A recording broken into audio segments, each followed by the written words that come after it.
Estamos escuchando la hora samaritana con Adrián y Sergio.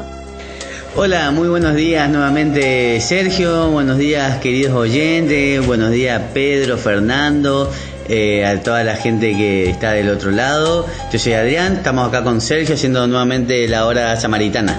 ¿Qué tal? Buenos días Adrián, buenos días a todos, a la audiencia, a todos nuestros colegas de la radio. Es un gusto nuevamente estar este domingo con ustedes y siempre con temas nuevos. Hoy volviendo un poquito a nuestras raíces, Adrián, ¿no es cierto? A hacer un poquito de concientización y de catequesis, de concientización católica a través de la catequesis, las enseñanzas básicas que muchas veces los católicos desconocemos y nos encontramos arrinconados contra la pared y perdemos a veces batallas importantes. A veces se pierde la fe o terminamos yendo a otros cultos o a otras religiones, si quiere, por falta de conocimiento, ¿no? Siempre decimos que nuestra religión es riquísima y que a nosotros los católicos nos falta conocer más que el Evangelio, conocer el Evangelio, conocer las cartas apostólicas, conocer el catecismo y la doctrina social de la Iglesia, que es hermosa. Totalmente, y bueno, eso lo hablamos siempre, Sergio. El católico, la gran falencia que tiene es de formación. El católico se autoconvence diciendo que que creer en Dios es suficiente, y sin embargo el mismo San Juan en la Biblia nos dice que lo que está escrito es solo una parte de lo que hizo Jesús, porque si no, no entraría en todos los libros del mundo. O sea que nos da a entender que la enseñanza de Jesús es amplísima. Y bueno, Jesús enseñó a sus apóstoles y después siguió guiando el Espíritu Santo. Entonces todo eso fue siendo primero, es lo que la misma Iglesia tiene, que siempre hablamos, la tradición oral y después la tradición escrita. Y esa tradición escrita está escrita y es una ciencia amplísima, porque no podemos creer que Dios, creador del mundo y de todas las ciencias, que son muchas y de muchos libros, cualquier científico lo sabe o cualquier estudiante, vamos a pensar que la ciencia de Dios o la teología va a ser menos importante o menos extensa. No, la teología es extensísima y el plan de salvación de Dios tiene toda su estudio. Dios no hizo la salvación al azar, ni creó el mundo al azar. Entonces hay que comprometerse y hay que quemar la pestaña. O sea, claro, la sabiduría no viene solo de arriba, también viene la voluntad que nosotros le pongamos en sentarnos a estudiar. Claro. Pero esa enseñanza muchas veces estamos creídos que comienza hace 2000 años, pero en realidad las enseñanzas comienzan varios miles de años antes, ya con la presentación de Dios a Abraham, y de ahí en adelante la elección del pueblo judío, así cuando Dios se revela, ¿no es cierto?, a los hombres. En el mismo Adán y Eva ya empieza. En el mismo Adán y Eva, claro, pero siempre el libro de Adán y Eva está escrito a partir del monoteísmo, ¿no es cierto?, a partir de que Dios se hace presente en el mundo y elige su pueblo amado. Esto está muy relacionado con lo que vamos a hablar hoy, que es un tema muy lindo. Que quedó pendiente de la vez pasada porque se nos terminó el tiempo. Claro, sí, lo habíamos mencionado. Es muy lindo, que es el tema de los profetas, que no es un tema antiguo, no es un tema del pasado, es un tema que abarca los tres tiempos, pasado, presente y futuro. Porque también profetizar, lo que hacían los profetas, era una manera de evangelización, por supuesto, adelantado en el tiempo. Y vale la pena la aclaración que hicimos al comienzo de que nosotros tenemos que instruirnos, porque los profetas de alguna manera, así como lo hizo Juan el Bautista, instruía a la gente de lo que iba a pasar.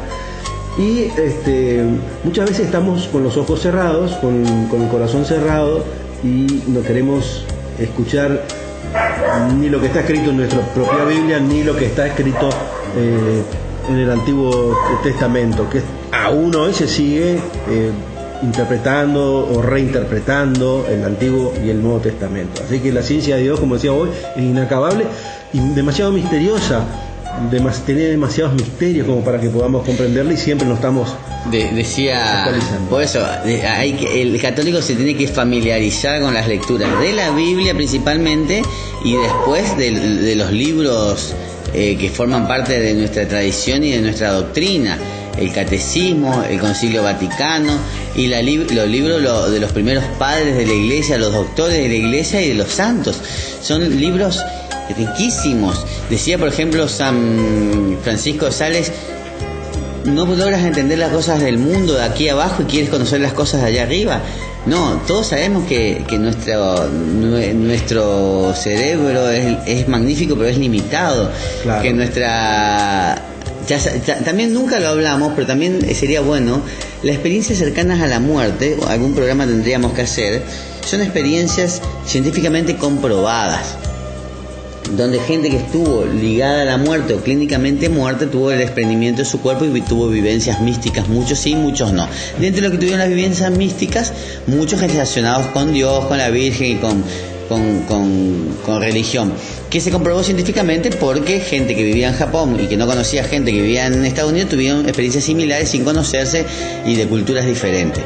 Bueno, esa gente describió que estando en ese estado todos sus sentidos habían cambiado, se habían exponenciado, que su sabiduría fue infinita y que las cosas que vieron y sintieron en ese momento no la pueden explicar con palabras humanas. Claro. O sea, nosotros estamos encerrados en un cuerpo de carne corruptible e ilimitado. O sea que tratemos de entender lo que podamos y lo que no entendemos dejemos como misterio de Dios. No tratemos de cuestionarlo. Claro, ¿no? Pero, como vos dijiste, nosotros hablamos el programa pasado de que nosotros por el bautismo somos profetas, sacerdotes y reyes. Vamos a hablar ahora primero de los profetas que existieron hasta el último, San Juan Bautista, pero que nosotros también seguimos siendo profetas, discípulos o profetas, que ya lo hablamos también en el programa pasado, por qué nosotros éramos profetas desde el bautismo. Pero un poquito de los profetas para hacer un poquito de catequesis, hablemos de quiénes fueron los profetas mayores, profetas menores. Con cada uno de ellos. Es muy lindo mencionar, siempre nosotros mencionamos la fuente, ¿no? Nosotros tenemos casi dos portales, digamos, de cabecera que son Catholic.net y Asiprensa. Uh-huh. Sí, Píldoras de Fe también es una linda página, hace mucho que no la veo, pero también es una linda página. Ajá. Bueno, creo que lo más importante es definir, porque hay que comprender que es un profeta, no es tan simple como nosotros lo creemos. Las palabras hebraicas que la Biblia usa para llamar a los profetas son Naví, José, con H, José, Zoé, que significa vidente. La más frecuente es Naví, que significa el que habla con vehemencia bajo el influjo de una fuerza superior, un inspirado. Entonces ya partimos de la base que todos los profetas, desde tanto el Antiguo Testamento como del Nuevo Testamento, es decir, Juan el Bautista, vos bien dijiste, y esto es algo muy importante, el último profeta fue Juan el Bautista. Esto es algo básico. Claro, porque ellos anunciaban la venida del Mesías. Entonces claro, fue el último que anunció y después ya vino el Mesías. Porque encontramos otras religiones para el mundo del Islam, los musulmanes, Jesús es un profeta más. Claro. Entonces tenemos que hacer la diferencia. Claro, pero nosotros tenemos que saber que el plan de salvación de Dios no se terminó con la venida y muerte y resurrección de Jesús. Ahí también comenzó, por decirlo de una manera, y se va a terminar con su segunda venida. O sea que los profetas de hoy en día, que somos nosotros, anunciamos su segunda venida. Hasta Juan Bautista anunciaron la primera venida de Jesús. Ahora nosotros anunciamos la segunda venida. Claro. Pero hay una idea esencial que nos movió y quiero decirla para que podamos comprender el sentido de este programa. ¿Por qué hablar de los profetas? Hablar de los profetas para nosotros es importante porque nos muestra no solo la visión inspirada que tiene Dios, sino la actitud que tenemos que tomar nosotros como católicos. Que no sean palabras vanas, palabras que las escuchamos al pasar, sino que nos hagan mover nuestro mundo espiritual y tratar de convertirnos y de volver a Dios. Porque si no, no tendría ningún sentido leer los profetas antiguos. Nos va a pasar lo que le pasó a los judíos, que tuvieron tantos profetas, admiraban a Isaac, a José, un montón de profetas, y sin embargo después terminaron tomando el camino totalmente distinto. Siendo el pueblo elegido, lo condenan a la crucifixión y lo matan a nuestro Señor Jesús. Bueno, entonces, quedamos que la palabra griega, la palabra profeta es griega y significa hablar en nombre de. Por tanto, el nombre de profeta indica claramente la misión de estos hombres. El profeta era el que hablaba en nombre de Dios, era su voz viva en medio del pueblo, para recordar las promesas entre Dios y su pueblo, para enderezar y corregir. Por lo tanto, tiene una doble finalidad, y esto es muy importante para que la gente sepa, que es anunciar y denunciar. Porque muchos profetas del Antiguo Testamento anunciaban las cosas en un contexto que le era desfavorable. Nosotros tenemos como principal pensamiento en que el reino de Israel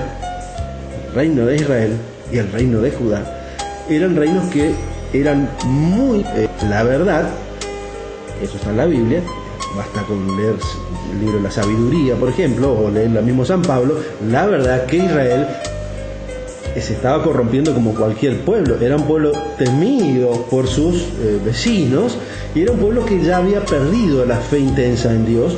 Era un pueblo que ya se había vuelto a la idolatría del famoso becerro de oro, etcétera, etcétera. Porque el becerro de oro que aparece con Moisés era un verdadero ídolo entre los judíos, así tal cual. Ellos adoraban al becerro de oro. Y vuelve a aparecer después de muchos años, y los profetas van anunciando esta corrupción en el medio de una, digamos, maraña de peligro que representaba para esta gente. Y sin embargo, con ese coraje, ellos podían, como dice acá, denunciar lo que estaba mal. Fíjate vos que se arriesgaban, que es lo que pide Dios, ¿no? Que es lo que pide Jesús. Bueno, también se los llama guardianes del pueblo, centinelas de Yahvé. Fíjate que son hombres de muy fuerte personalidad y espiritualidad. Isaías no fue cualquiera, Joel tampoco. Son hombres que bajo el impulso de Dios comprenden lo que está sucediendo y transmiten al pueblo un continuo llamado a la conversión. Fíjate, ya hablando de los profetas mayores, si querés, o los más antiguos, los menores. Y su misión, la misión de cada profeta, inclusive de actuales profetas, es la de discernir la voluntad de Dios sobre el presente del pueblo para proyectarlo a un futuro de esperanza y de salvación. ¿Sabes por qué digo presente? Porque todo buen sacerdote que evangeliza, o toda persona que se dedica a evangelizar, tiene el influjo de Dios. No con la fuerza de esos profetas que nosotros vemos en el Antiguo Testamento, ni con la fuerza de Juan el Bautista, pero sin embargo son modos de evangelización y modos de profesar, porque en definitiva estamos... Sí, pero vos fíjate... Estamos diciendo que... Pero también... Claro, como decís, pero ojo, también te interrumpo acá con el tema también de los falsos profetas, porque los falsos profetas también enseñan también de Dios y enseñan también ese plan de salvación, pero una falsa doctrina. Claro. O sea que ojo, ahora hay que afinar bien el ojo. Ya hablamos de falso profeta en otro programa, pero muy por arriba. Pero ahora vamos a enseñar cómo Dios nos enseña también a distinguir un falso profeta de un profeta, digamos, que habla con la palabra de Dios, ¿no? ¿Qué características o cuáles son las principales enseñanzas de los profetas? Obviamente, lo voy a decir rápido para que después podamos entrar a charlar sobre el tema.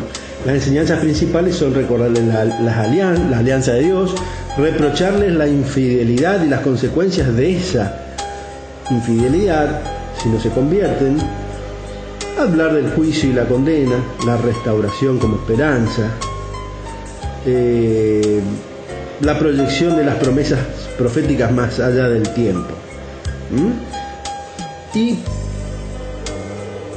ahora voy a mencionar, dentro de lo que es el cuadro del Antiguo Testamento, cuáles son los profetas, y te lo voy a aclarar muy rápido cuál es la diferencia entre uno y otro. Hay profetas mayores y menores. Los profetas mayores son Isaías, creo que es el máximo profeta, Jeremías, Ezequiel y Daniel.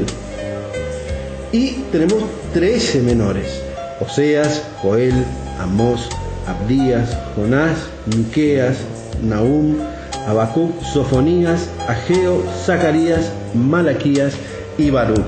¿Cuál es la diferencia entre profetas mayores o menores? Es el contenido, el contenido en cuanto a evangelización, y a veces en cuanto al largo del escrito o del libro que se ha hecho.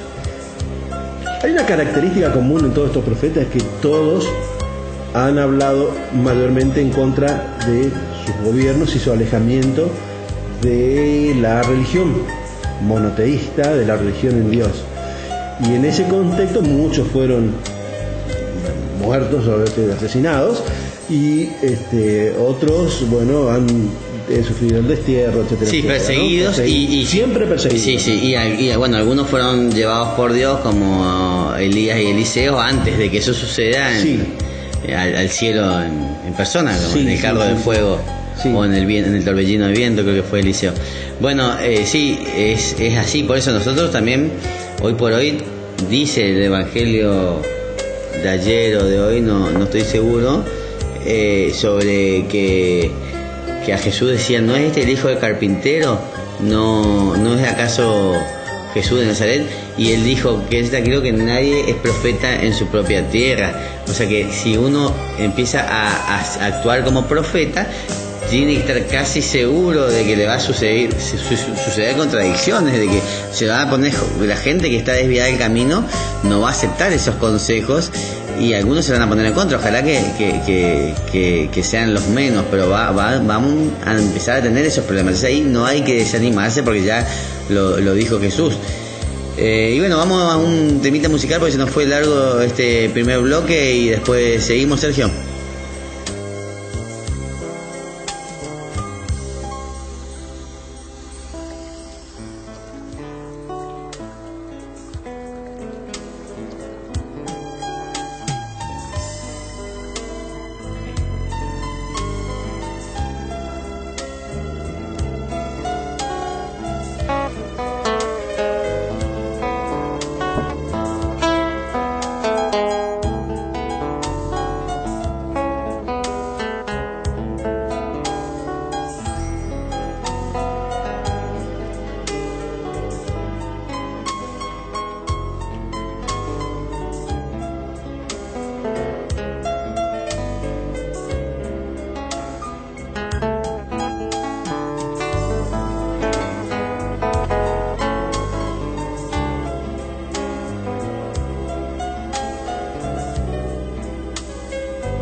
Bueno, ya de vuelta, siguiendo con este tema que consideramos que es muy de nuestra evangelización, y aún hoy sigue siendo vigente lo que Isaías hacía lo que los profetas, como Isaías, como Ezequiel, como todos, cualquiera, mayores o menores, hacían en su época con una valentía extraordinaria y que nos llena de, digamos, a nosotros de valentía también, valga la redundancia, para poder afrontar tiempos difíciles como son los actuales, con tantos temas que tenemos ahora que repiquetean y van destruyendo y carcomiendo de a poquito nuestros valores religiosos. Te doy un ejemplo así que se me viene a la mente. Nosotros los cristianos tenemos que ver el fin, no el camino. El fin es el encuentro con Jesús en el cielo, la resurrección y haber cumplido con la misión que tenemos. Y en el medio vamos a tener un montón de problemas, hasta el martirio, como sucedió con muchos. Bueno, cuando vos, en mi caso y en tu caso, cuando yo estudié medicina, yo buscaba ser médico, que era mi fin. Pero en la carrera me encontré con muchas cosas en contra, materias en contra, profesores en contra, problemas en contra, pero uno va sorteando todo eso, porque sabe que el fin es lo que justifica todos esos medios que uno tuvo que pasar. Entonces, nosotros sabemos que si nos empezamos a actuar en nombre de Jesús, a ser profetas, vamos a tener un montón de problemas y contradicciones.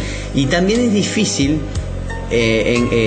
por ahí no desanimarse si en el primer llamado por ahí tenemos miedo. Le pasó a Jonás con la ballena. No sé si después vas a contar una breve historia de Jonás, porque ya es un profeta menor, digamos, por ahí no tenemos tiempo de contar la historia de todos los profetas menores. Sería lindo contarla, sí. Pero lo que pasó es que Jonás no quiso ir a donde Dios le mandó y se embarcó en otra situación, naufragó, la ballena lo tuvo 3 días en la boca y lo escupió donde Dios quería que él vaya, y ahí empezó a evangelizar, bueno, y terminó siendo un profeta. Imagínate, tuvo la gracia que Dios se obstinó con que él sea el profeta, porque lo podría haber dejado a su libre albedrío y su destino hubiese sido peor.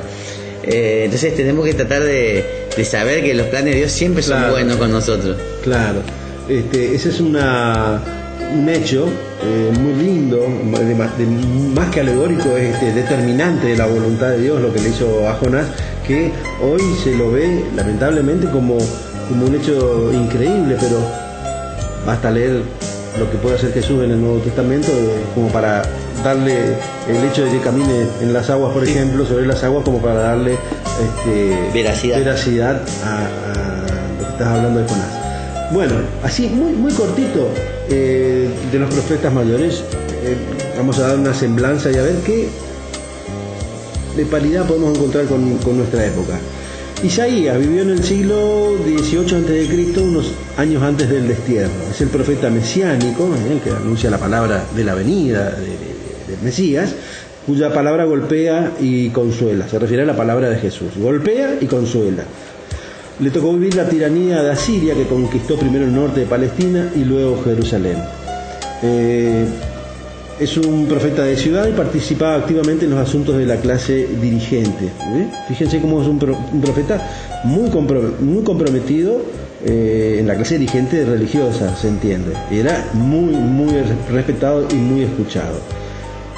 Interviene enérgicamente contra la corrupción de Judá y Jerusalén.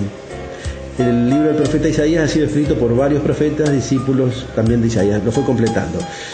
Acá hay una reseña histórica. Después de la muerte de David, se divide lo que es el reino de Israel, queda el reino propiamente dicho de Israel, que de alguna manera seguía, era la casta de David, ¿no es cierto?, que de alguna manera seguía la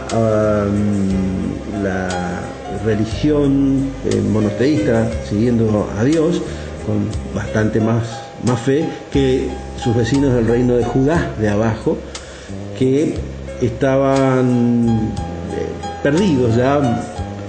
Habían puesto en la puerta de los templos de Dios, en cada puerta, una efigie del becerro de oro, etcétera. Entonces, y vivían más en el liberalismo, ¿no? Me hace acordar mucho a este tiempo.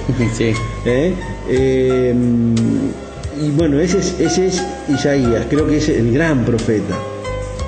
Jeremías vivió en el siglo VII a.C., ya un poquito más adelante. Es un profeta muy delicado, dotado de gran sensibilidad, tímido y emotivo.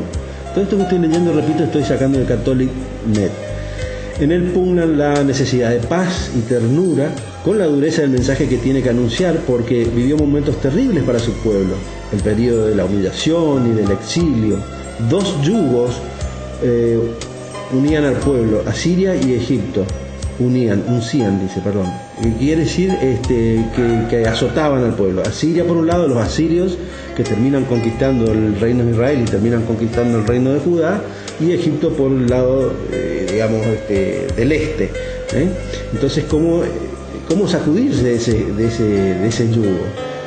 Ezequiel la vive en otro contexto político, se refiere católico. Ezequiel, el tercer profeta mayor, vivió en el siglo, igual que Jeremías, vivió en el siglo VII. Es el profeta del cautiverio, ya propiamente del exilio. Ahí ya vemos que los asirios ya han tomado el pueblo de Israel, han tomado el reino de Israel y se dirigían al reino de Judá. Y también los egipcios ya estaban tomando, y con el tiempo terminan tomando al pueblo asirio. En su libro, este profeta del cautiverio, del exilio a Babilonia, Ezequiel se va a Babilonia, a donde fue deportado. En su libro, lleno de esperanza y de consejos, busca tener viva la fe del pueblo, pero es un profeta de personalidad compleja.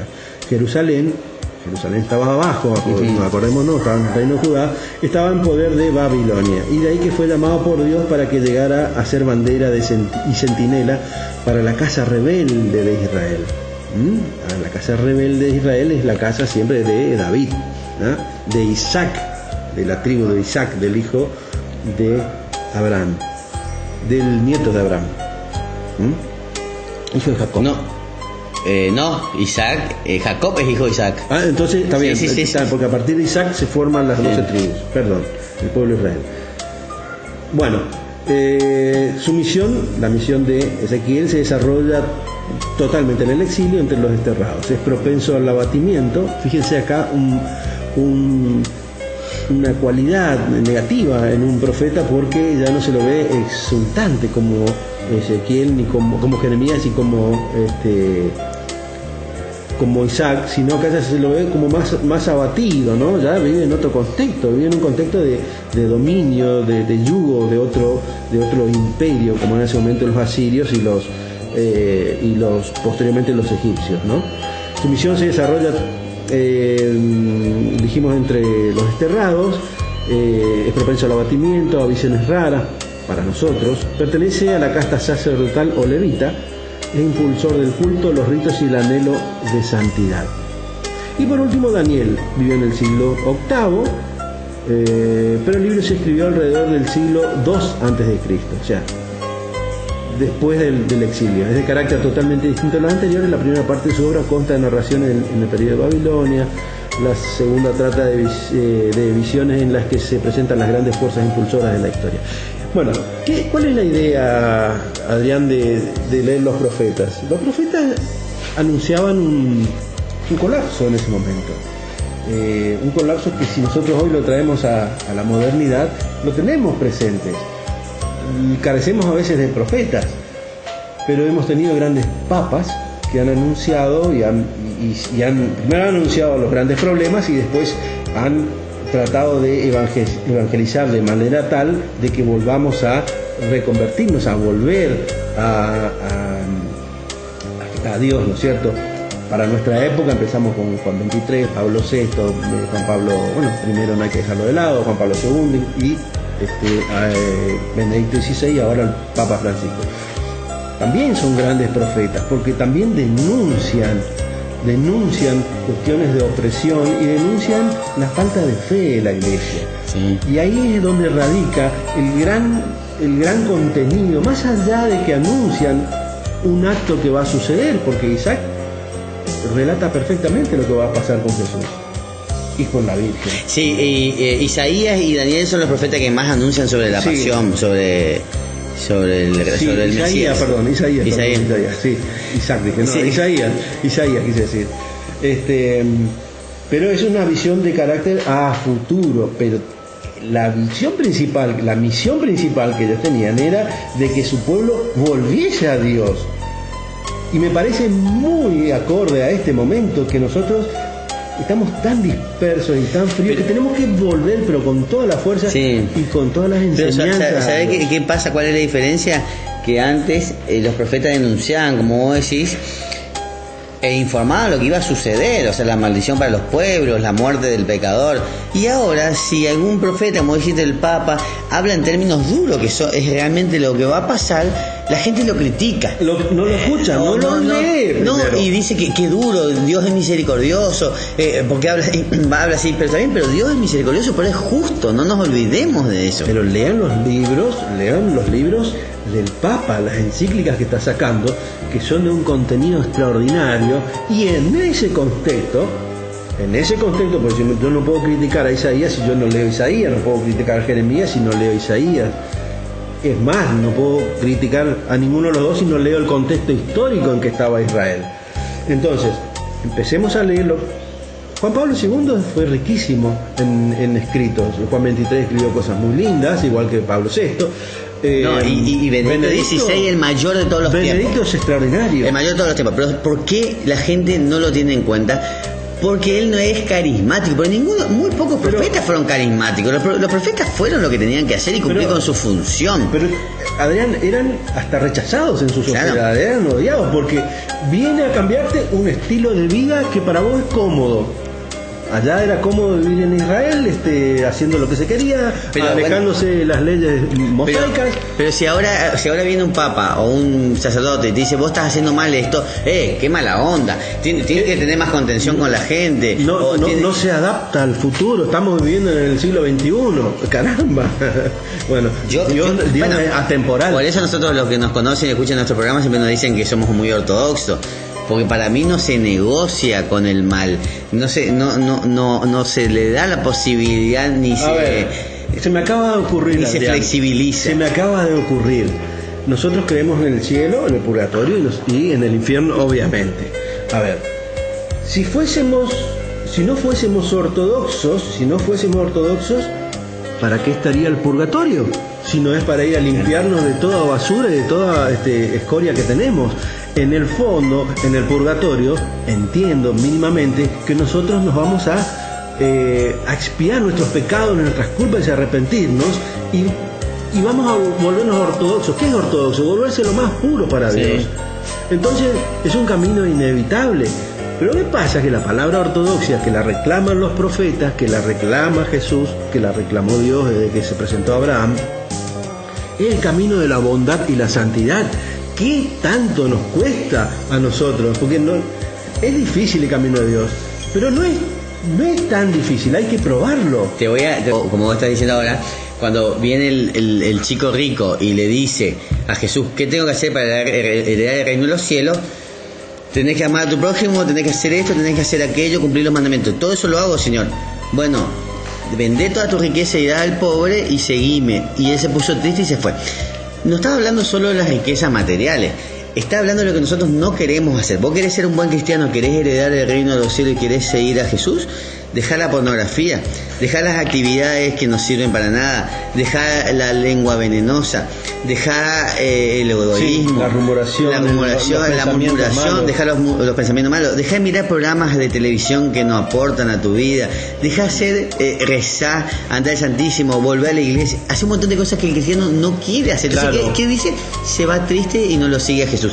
Hoy por hoy, lo tengo ganas de decir porque ya lo dije en algunos otros programas, los programas de televisión que consume la gente, desde los adolescentes para arriba, son terribles. Esos programas tendrían que ser sancionados, no importa la hora, que sea después de las 10 de la noche. Vos ves programas de televisión que tienen mucho rating y son deplorables, las familias disociadas, valores disgregados que ahora quieren hacernos pensar de que esos son los valores normales porque estamos evolucionando. Claro. Gente infieles. No quiero ni nombrar porque hay un programa que anda circulando siempre que propaganda y todo. Bueno, vos querés seguir a Jesús, no mires esos programas. Claro, pero lamentablemente lo que, como bien decís vos, digamos, la gente dice la moral va cambiando, cosa que yo creo que no es cierto. Lo que cambia es la gente, la forma de pensar. Hay una involución llamada evolución de pensamiento. Pero ¿qué es lo que saca a relucir? Lo peor de la gente, lo peor del ser humano. Pero diciendo eso nosotros estaríamos justificando a Sodoma y Gomorra. Está bien, fue su evolución natural porque Dios lo destruyó. Nosotros también vamos a la destrucción porque estamos con una falsa idea de que estamos evolucionando. No, estamos revelándonos hacia Dios. La Biblia fue escrita para todas las generaciones, o si no, de la perfección y de la omnipotencia de Dios, de que creó una Biblia para tiempos antiguos y no para nosotros. O sea, la Biblia está escrita para todos los tiempos y nosotros tenemos que cumplirlo. O sea, ¿cuál es la diferencia entre nosotros y nuestros abuelos? Los genes nos cambiaron. O sea, ¿por qué ellos sí podían ser fieles y nosotros no podemos ser fieles? Porque ellos sí podían ir a misa todos los domingos y nosotros no podemos ir a misa. ¿Qué evolucionamos? No evolucionamos nada, estamos involucionando. Lo que pasa es que desde el punto de vista racional, desde el punto de vista del descubrimiento, desde el punto de vista científico, hay una evolución, hay una tendencia a vivir mejor, a vivir más plácidamente, porque en realidad el tener una computadora, el tener una casa que no nos falte nada, que desde un control remoto podamos dirigir todo y estar sentado en el sillón a lo Homero Simpson, es algo que tienta mucho. Pero también lo placentero es muy corto, o sea, no tiene mucho futuro.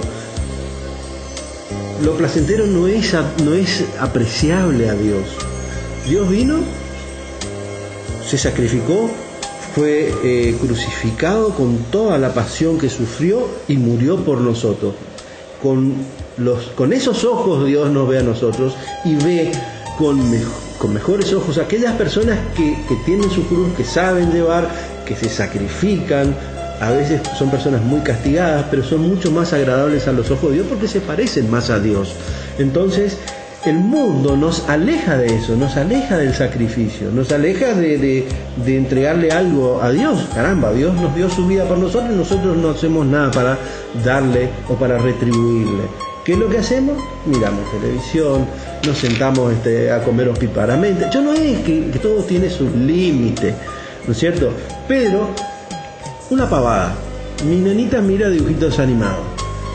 Hoy los dibujitos animados de modernos no tienen límites tampoco. No. Que se largan gases por todos lados, que hacen provecho por todos lados. O sea, son pequeñas cosas que van contra las pautas mínimas de una buena educación. Contestan cualquier cosa.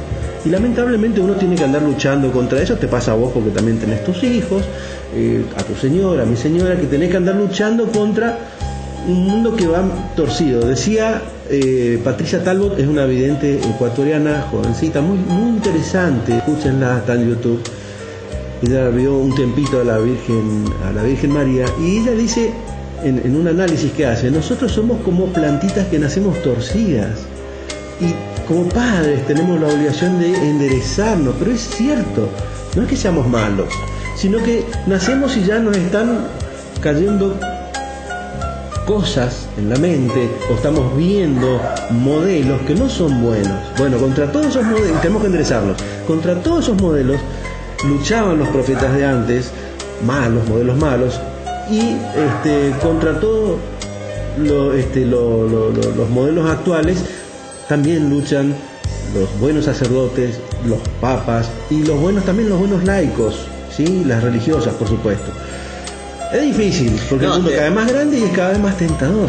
No, sí, claro, obviamente, pero te lo dijo Jesús: el camino al cielo y la puerta es estrecha. Que como vos dijiste, lo decía San Francisco de Sales también. Nosotros, o José María Escribá, no me acuerdo, pero son riquísimos los doctores de la ley, de la iglesia, o los santos de la iglesia, para leerlos. Por eso, en vez de perder tiempo mirando un programa que no te aporta nada, dijo también Juan María Vianney, Santo Curadas: todo tiempo desperdiciado será tenido en cuenta. Si estuviste perdiendo tiempo mirando algo que no te aportó a tu espiritualidad, será tenido en cuenta. El día del juicio, cuando se nos abran los ojos y veamos todo, nos vamos a dar cuenta de todo esto, de lo flojo, laxo que fuimos, de los vagos, haraganes que fuimos. Bueno, te iba a decir, el santo decía, uno de los dos, nuestra vida es como un barco que está en alta mar. Y nosotros salimos de un puerto, que es nuestro nacimiento, y vamos hacia el otro puerto, que es el reino de los cielos. si nosotros no vamos corrigiendo las desviaciones pequeñas que vamos teniendo en alta mar, nunca vamos a llegar a puerto. Entonces nosotros tenemos que ir corrigiendo las pequeñas desviaciones que el viento, las tormentas, los malestares nos van provocando. No esperemos a estar muy lejos del camino para volver, pues nos va a costar mucho. Entonces, esas pequeñas correcciones... Perdemos rumbo. Esas pequeñas correcciones hay que hacerla con los chicos también desde chicos, no que se desvíen mucho. Y con nuestra vida también. Y esas pequeñas correcciones son esas cosas que la gente minimiza. Un video porno no es nada, no es pecado, no le hace mal a nadie. Una mentirilla piadosa es mentirilla piadosa. En este programa de televisión se mienten, se ocultan, y eso todo entra a la cabeza subliminal. Y ahí está el diablo, ya lo dijo la Virgen en muchos de sus mensajes. La televisión está dominada por el diablo. Entonces tenemos que abrir los ojos. Nosotros nunca sabemos. Justo ayer leí, hoy no me acuerdo cuándo, de algún santo, San Agustín, que decía, cuida tu cuerpo como si vayas a vivir siempre, pero cuida tu alma como si vayas a morir mañana. Entonces cuidemos tanto nuestro cuerpo como nuestra alma. Justo en nuestro cuerpo estaba leyendo algo sobre el tatuaje, también podemos hablar. San Agustín es un hombre que tuvo muchísima experiencia, porque es un hombre que vivía de parranda, porque él era de una escuela de la retórica, donde se podía hacer justicia o injusticia a través de una buena dicción, del buen manejo del pensamiento. Y él vivía en la opulencia, pobre Mónica, Santa Mónica, pobre madre, ¿no? Él vivía en la opulencia, alejado de las creencias de su madre y cercano a la vida de los romanos, a una vida llena de mujeres. A ver, vos me llenaste la cabeza recién de cosas, pero me quiero decir una cosita. No sé si te estoy interrumpiendo. No, a mí no, por ahí la gente podemos dar un break. Un descanso, dale. Un descanso con un temita musical y te expones en el tercer bloque. Dale.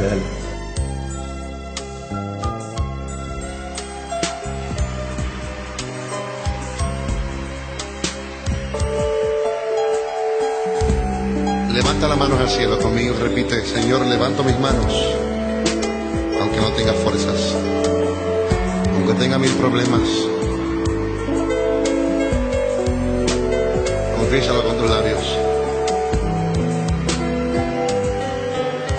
Todo el mundo está andando conmigo.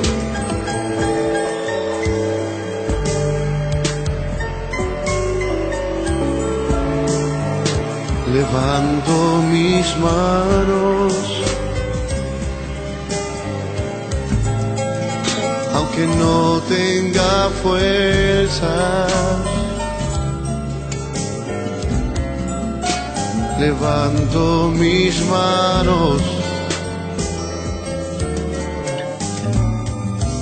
aunque tenga 1000 problemas. Cuando levanto mis manos, comienzo a sentir una unción que me hace cantar. Cuando levanto mis manos, comienzo a sentir el fuego. Cuando levanto mis manos, mis cargas se dan.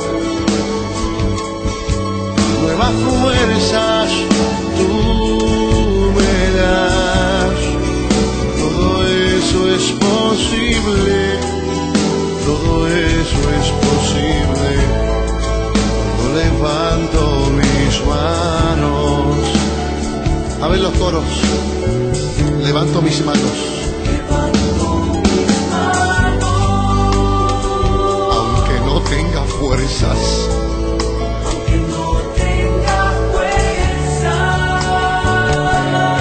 Aunque tenga 1000 problemas.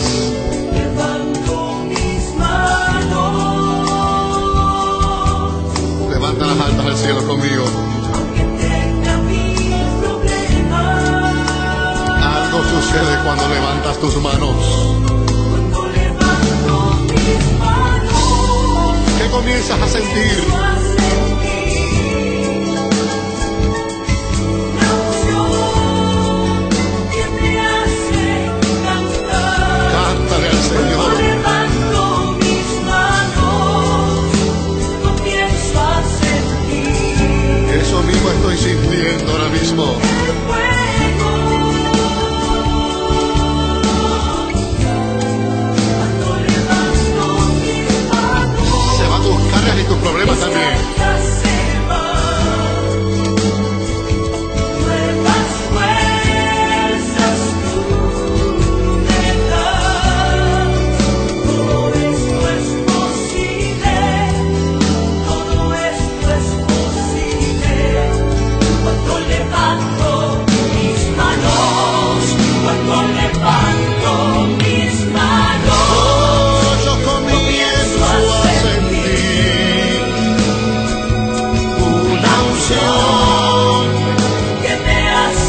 posible. Todo esto es posible. Cuando levanto mis manos, todo esto es posible. Todo esto es posible. ¿Cómo es que dice el coro? Cuando levanto mis manos,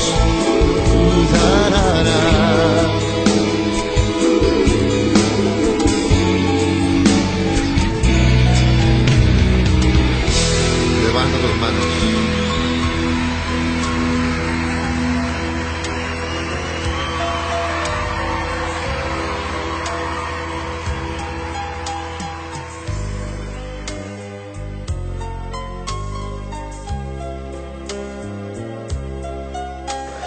Bueno, quedamos en tu exposición que hiciste recién, que me llenó de cosas interesantes en la cabeza. Primero, vos mencionaste ya, es el terciendo. Si pueden leer El pensamiento de San Francisco de Sales, háganlo. Y si no, tienen una hermosa película de bastante viejita, no sé si es en blanco y negro todavía, pero que expone la profundidad de este santo. Léanlo porque es extraordinario, es hermosa. Obviamente San Agustín, el que puede leer, léalo, es una belleza leer porque nos desnuda nuestra alma de cuán frágiles somos. Si nosotros queremos acostumbrarnos a este mundo, a vivir, a saber vivir, entonces tenemos que ahí leer y seguir los pensamientos de José María Escrivá, el que funda el Opus Dei, porque él nos enseña a buscar la santidad dentro de este mundo. Entonces, sin dejar nada de lado, desde nuestro trabajo, desde nuestra familia, etcétera, etcétera, aprender a reconciliarnos con Dios. Y nos da un punto medio hermoso, un punto de inflexión donde nosotros podemos sentirnos cómodos, como se dice ahora, estar en una zona de confort, estar bien con nuestros deseos materiales, pero también bien con el espíritu, ¿no? Como decimos, citando a San Agustín, cuidando todos los días nuestra casa principal, que es nuestro espíritu. Esa es la morada principal. Lo otro es perenne, lo otro se corrompe, se pudre. Entonces eso es importante. Lean a José María Escrivá. Hace poquito se conmemoró la semana pasada se conmemoró el año de su nacimiento, de su nombramiento como santo. Bueno, y en segundo término, a modo de profecías, a modo de volver a entender nuestra religión, utilizando, como decías, dejar de mirar a veces películas que son tontas, porque son estúpidos. Mira, yo le voy a decir una cosa. Yo soy tan humano como cualquiera de lo que está detrás del micrófono de la radio. A mí me gustan las películas western, por ejemplo, y miro películas western. Hoy de grande comprendo que no es lo mejor para mirar, porque hay violencia, pero trato de traducir esa violencia en otra cosa, ¿no? En justamente no ser así. Y muchas veces dejo de mirar estas películas y aprovecho la web, este portal tan conocido del triangulito rojo, lo podemos decir, YouTube, no hay problema. No, Netflix también, hay un montón, Sí, para, aprovechando la comodidad, escuchar las revelaciones que hace Ana Catalina Emmerich, por ejemplo, que son fabulosas. Por supuesto que es mística, por supuesto que es profeta, pero sobre todo nos cuenta, aparte de contarnos igual que Santa Brígida, nos cuenta, lo tenemos relatado con una música de fondo hermosa, tenemos relatado el libro de cada una de ellas. Ana Catalina Emmerich no escribe su libro, se lo escribe una tercera persona. Ella era una mujer muy enferma, muy pobre y muy enferma, que no podía escribir casi. Entonces todo lo que le relataba a la Virgen lo ponía esta tercera persona lo escribía, lo ponía en papel y tinta. En ese tiempo que nosotros vamos a aprovechar la modernidad, las redes, los sitios de películas, vamos a encontrar una fuente inagotable de fe. Nos va a dar mucho temor a veces de cómo somos, que necesitamos ese sacudón, y nos va a enseñar a replantearnos nuestra vida. Escuchen, si tenemos fiaca de leer, escuchen, porque hasta esa suerte tenemos, que hay una hermosa voz que nos relata el libro, o el libro Ciudad Mística de Dios, también, desde otra vidente. Entonces, podemos escuchar lo que la misma Madre de Dios le cuenta, absolutamente compatible con el Evangelio, absolutamente compatible con Jesús y aprobado por la Iglesia. No, Catalina de Meri vivió hace muchísimos, cientos de años, perdón, ¿no? Y son ese tipo de místicas o místicos que profetizan y que hablan de la corrupción y de la caída a través de las palabras de nuestra Santa Madre. Entonces, ahí tenemos un modo de aprovechar la modernidad. No, y también lo que dijimos ya en otro programa, si como decíamos, para ser profeta o para saber si no estás ante un falso profeta, hay que conocer las escrituras, hay que conocer la doctrina. Entonces, para eso también hay que formarse. Y si no quieren leer, porque les cuesta, en YouTube, como decís vos, o en las páginas de internet, hay muchísimos sacerdotes que explican. Uno es el padre Luis Toro, que tiene una página que se llama Escuela de Biblia. Extraordinario. Que te da una catequesis con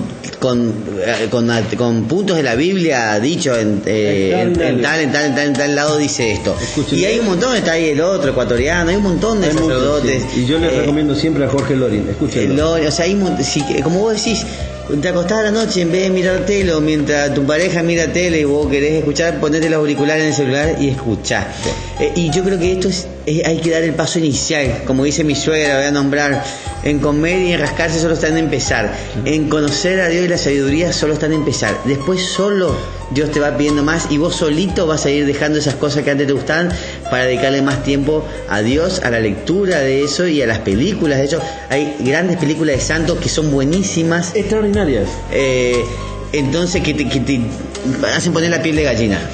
Entonces hay que empezar a conocer. El tiempo es hoy. Miren, pongan en YouTube películas de santos católicos y le va a aparecer decenas de películas, una más linda que la otra, pero viejas y nuevas, pero son hermosas. No tengan miedo de ver la película de Don Bosco con los chicos. Yo lo veo con mi señora y con mi nena, y me pide que le vuelva a hacerlo. San Giuseppe Moscati, la tengo que leer. San Giuseppe Moscati, la tengo que ver, tengo pendiente. Es extraordinaria. Yo la volví a ver, es como la película del Padre Pío, uno siempre quiere volver a verla. Giuseppe es un médico, te va a tocar muy de cerca, es excepcional. Pero después tenemos otros santos, que San Francisco de Sales, y en este momento no me viene a la cabeza, pero Santa Vaquita, Santa Ernestina, pero San Agustín, la película de San Agustín. San Agustín es hermosa, es preciosa realmente.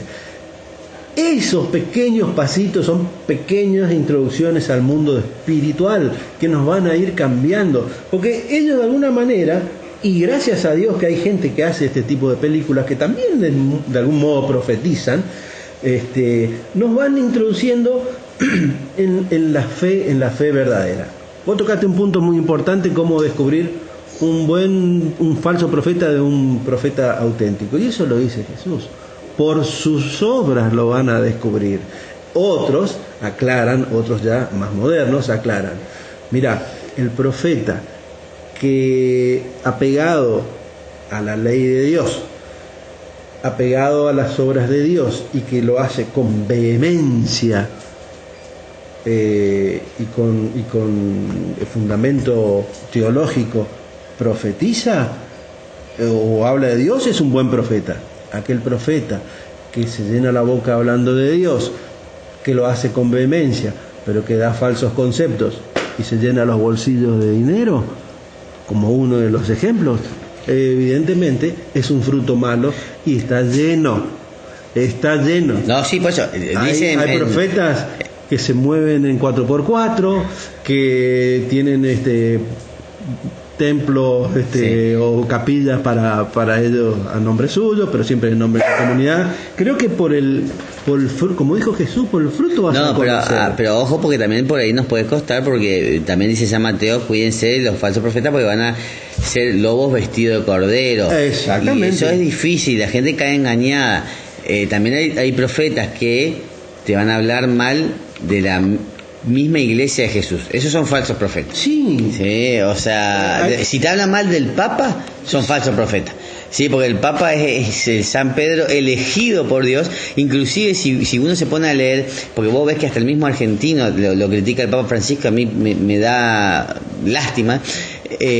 Van a ver, si ustedes escuchan lo que pasó, la gente de los cardenales que estuvieron ahí votando, dice que en algún momento, más allá que él tenía buena fama entre los cardenales, en un momento ellos sintieron que la inspiración del Espíritu Santo les fue diciendo a Bergoglio como papa, y en un momento todos empezaron a votarle a Bergoglio. Entonces, si guay con el que se ponga en contra de uno de mis pequeños, dice Jesús. Ojo con ponerse en contra de uno pequeño. Vamos a distinguir, pero no vamos a saber, como bien decís vos, por falta de formación. Claro, por supuesto, la formación. Eso la gente tiene que leer, no quiere leer. Escúchame, si no vos, se forma. Encima son captados fácilmente. ¿Vos sabés jugar lado. bien al ajedrez? Sí. ¿Bien? Bastante. Bueno, yo sé jugar bien al ajedrez porque jugué también. O sea, si yo te enfrento a vos o a alguien que no juega bien al ajedrez, yo le puedo hacer trampa y no se va a dar cuenta. Sí. Porque yo conozco el ajedrez, sí, y te puedo hacer trampa. Y por ahí vos no te vas a dar cuenta. Entonces, para que vos te des cuenta, vos también tenés que conocer bien el ajedrez. ¿Entendés? Y si viene otro y me quiere presentar otro ajedrez que no es el que yo conozco, yo me voy a dar cuenta que es otro ajedrez. Entonces, yo para que a mí no me confundan con el ajedrez, tengo que ser un buen jugador. Ahora, para que a mí no me confundan con la doctrina católica, la tengo que conocer. Entonces yo, para diferenciar un falso profeta y un verdadero profeta, la tengo que conocer. Y para ser yo profeta, la tengo que conocer. Con mayor razón. No podemos hablar de lo que no conocemos, obviamente. Sí. Así que juega bien el ajedrez, ahora vamos a jugar entonces. Bueno, mira lo que me vengo a enterar. Perfecto. Es un juego muy lindo porque es un juego que enseña mucho a pensar, y anticipar la jugada. Bueno, hablando de eso, también decía San Francisco de Sales sobre los entretenimientos. Decía que hay que hacer entretenimiento, pero que no te consuma más tiempo que el debido, ni te saque de la mente de las cosas importantes. Pero bueno, yo creo que, como en esa época también había tiempo para el ocio y tiempo más. Nosotros tenemos que hacer los entretenimientos o los deportes, y como dijo el Papa Francisco, ser santos que tomen cerveza, santos que hagan deporte, o sea, llevar a Jesús a todas partes donde nosotros vamos.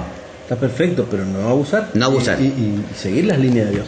Bueno, se nos fue el tiempo, Sergio, así que creo que de esto hay mucho para hablar. Creo que este tema es en continuación con el que hablamos de la semana pasada de sacerdotes, profetas y reyes. Todos estamos llamados a hacer esas tres cosas.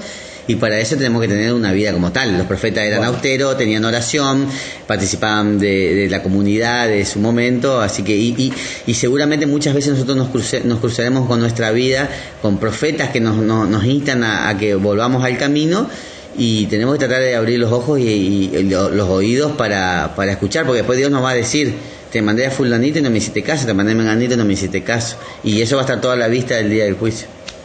A tu hermosa palabra le agrego dos cositas. No creamos que estamos excluidos del reino de Dios. Siempre estamos a tiempo. Siempre. Dios siempre nos deja la puerta entreabierta o abierta del todo. Bueno, eso. Entonces, empecemos, no importa la edad que tengas. También nosotros vivimos con Adrián recomenzando cada rato, porque nos equivocamos, pero porque volvemos a la fuente otra vez. Así nos va a pasar toda la vida. Entonces, pero tenemos que meternos un poco en el camino y en el pensamiento que Dios quiere. No, justamente también para cerrar, la vez pasada leía que por ahí mucha gente critica y dice: ¿por qué la gente buena se muere y la gente mala vive? Porque Dios no quiere que nadie muera. Y cuando se refiere a que nadie muera, se refiere a la muerte eterna, no a la muerte terrenal, porque todos vamos a morir. Entonces Dios no quiere que ninguno de sus hijos se pierda, porque nos creó para que todos vivamos y en el cielo. Entonces la gente mala vive mucho tiempo porque Dios le da muchas posibilidades para que se conviertan, hasta el último. Bueno, no sé, hasta la próxima semana. Qué buena semana para todo el mundo. mundo. Y bueno, no queríamos en este programa seguir hablando sobre esta ley del aborto y media sanción, porque ya hablamos mucho, pero le pedimos a todos que mañana, lunes, a las 10:30 en la Casa de Gobierno va a haber un chaquetazo de los médicos. Vamos a colgar las chaquetas allí en repudio de esta ley. Somos todos médicos. Esto es, ya te digo, como dijimos en muchos programas, esto es una ley que avasalla todos los derechos del ciudadano, del médico, del chico por nacer. Entonces estamos todos en la misma. Y bueno, queremos que la gente nos acompañe y que hagamos fuerza.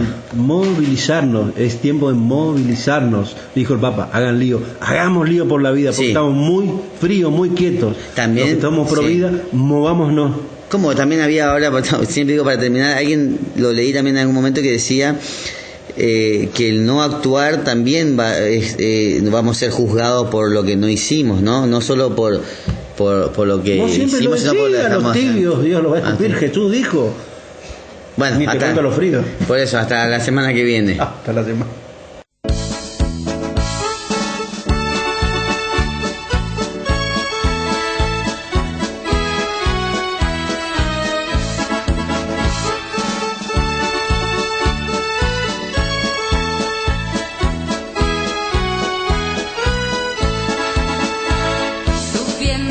Subiéndose al árbol, Zaqueo a Jesús quiso ver, bajando del árbol, Zaqueo a Jesús encontró. Esta es la ley de los cristianos, para subir hay que bajar. Esta es la ley